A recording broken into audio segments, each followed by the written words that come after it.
Here we have a new 2024 Ford Edge. This one comes in the titanium trim level. We do get the titanium Elite package with this one. This color is burgundy velvet. And then we have the ebony perforated interior, the ActiveX. And for the powertrain, we get that standard 2-liter turbocharged 4-cylinder, made it to an 8-speed automatic transmission. So this one's pretty much cream of the crop here.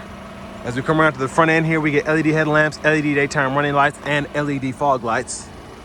And a beautiful front fascia here. And there's just something about the titanium trim level, especially this Elite package in this burgundy. And then just having these absolutely beautiful 20-inch polished wheels here. Now we get passive keyless entry on the front.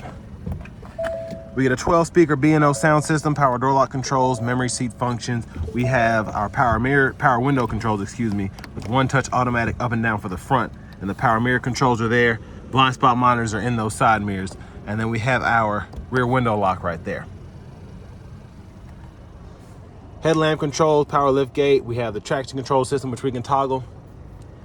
And then there's the hood release, pedals. We do get a power tilt and telescoping steering wheel, which is nice. And there's the power driver's seat with 2-way power lumbar support. So beautiful two-tone interior here. I love this kind of cinnamon, how it goes with this ebony here. It's just a beautiful, beautiful color.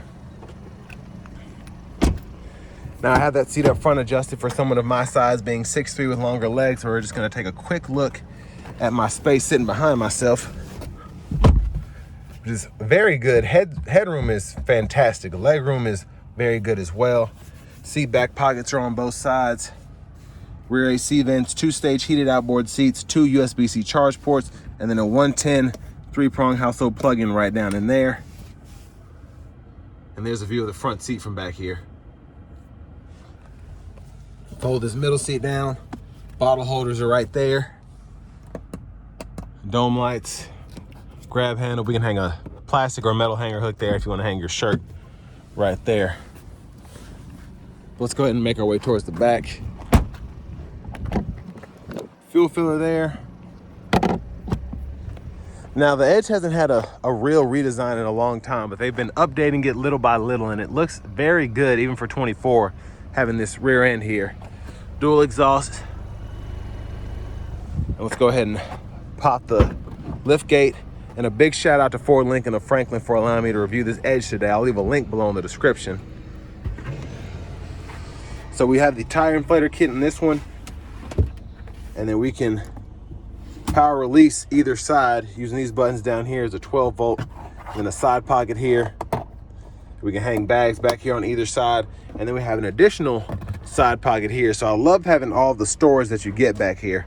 Just makes it that much more practical. But coming back around to this rear passenger side, this will fold flat. The top tethers are up here for your car seat. And then you have your anchors right in there. And you can recline the seat by using this to kind of get it to that fitting position. You do have a few options there. And then child locks right there.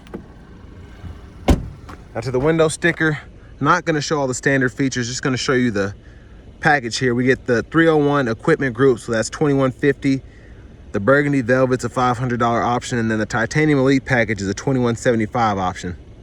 So this sticker's for right at $50,135, which for an Edge, I don't think is bad, because the standard SEs and SELs are kind of lower 40s, high 30s. And I do think you get quite a bit for that extra bit of money. You get this power front passenger seat as well. 12-volt here. You got a run through storage pocket there. Glove compartment here.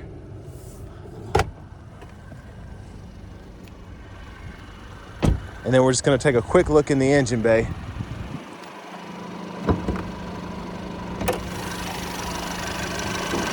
And there's that 2-liter twin scroll turbocharged 4-cylinder.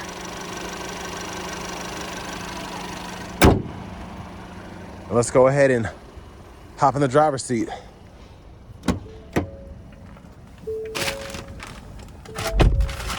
So I don't know if this is actual leather or the ActiveX, but it feels nice on the steering wheel.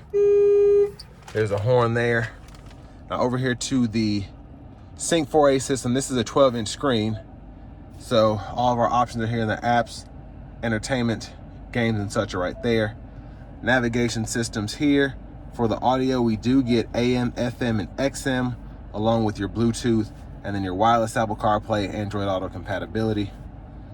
AC controls are right in here, so you hit that map, and then you can decide if you want to set the dual mode on or off, and then you can also adjust fan direction here, power the whole system down, even toggle that heated steering wheel from here. Or down here, which you also have 3-stage heated cool front seats, and then you can adjust your temperature here, fan speed, so on and so forth. Backup cameras here, the guidelines follow you as you turn the steering wheel. And then we do have our settings in here, so you can set your sound, phone list, vehicle settings. General settings, you go in here to change your units of measurement or your language. And then you can hit this button here. That'll pull up your front camera on the fly there. And then this is kind of like a, well, this is the volume. You can turn the audio off that way. Tune knob is here. And then a few other shortcuts. And then your hazards are right there. Wireless charging pads down there. I'm using it on my other phone right now. A USB-A, USB-C port. Bottle holders. And then for your shifter, rotary knob, so reverse, neutral drive. And you have that sport mode. Then you can just turn it back for park. Pull up for the electronic parking brake. Press down to disengage it. Auto stop is here. You do have the self park assist here. If you want to parallel park, perpendicular park, the car will help you with that. And then your parking sensors you can turn on or off there. Center console cubby space, pretty deep pocket, and I like that. It goes way down in there. And then up here, just a quick look at the lights. Sunglasses holder. There's a view of the back seat from up here. Garage door transmitter. Vanity mirror. And then back to the steering wheel itself. The lane keep system you can turn on or off by hitting this button on the side. Blinkers. And then high beams are there.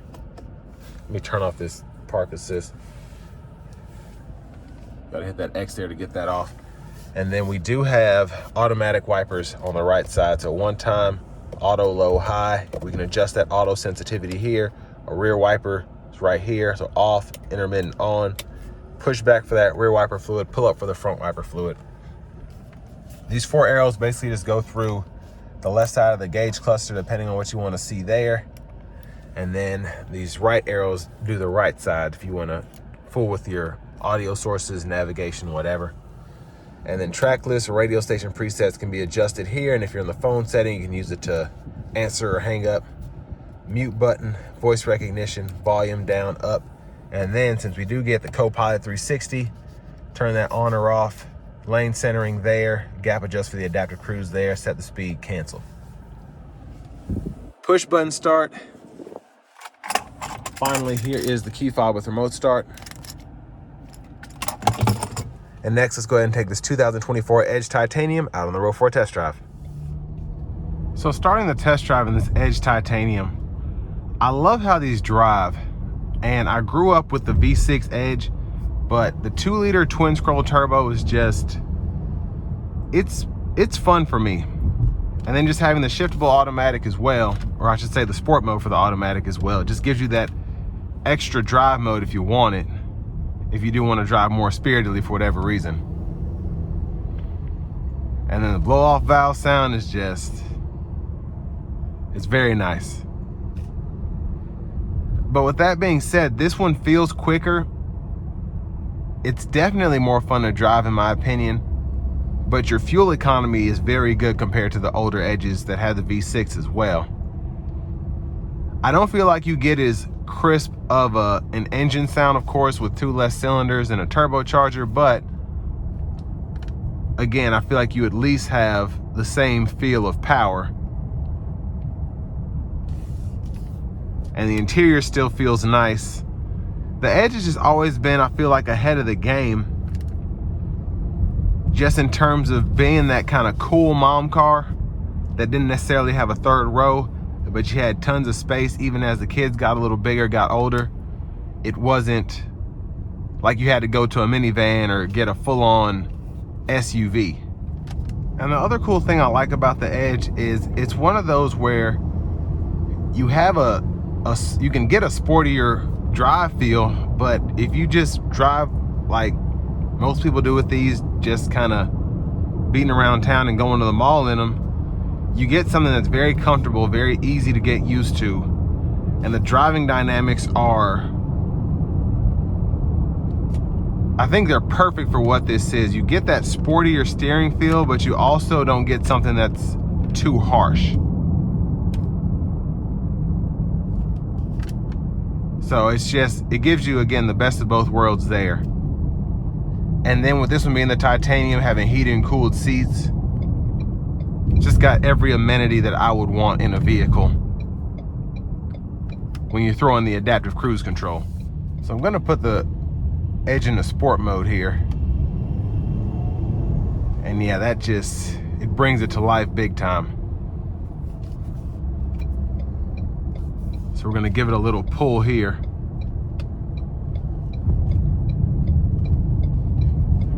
All right, here we go.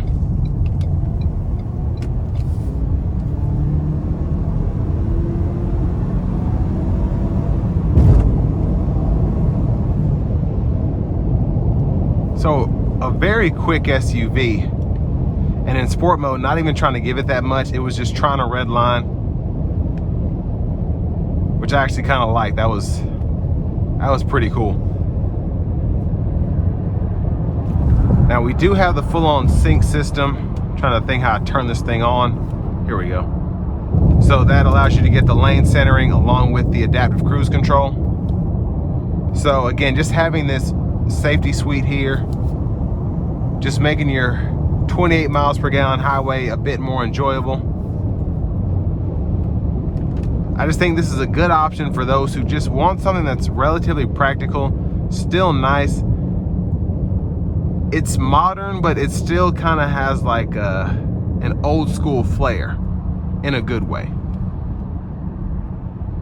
And I've always loved the Edge, and that's not changing after this test drive. So this will bring me to the end of my review of this 2024 Ford Edge Titanium.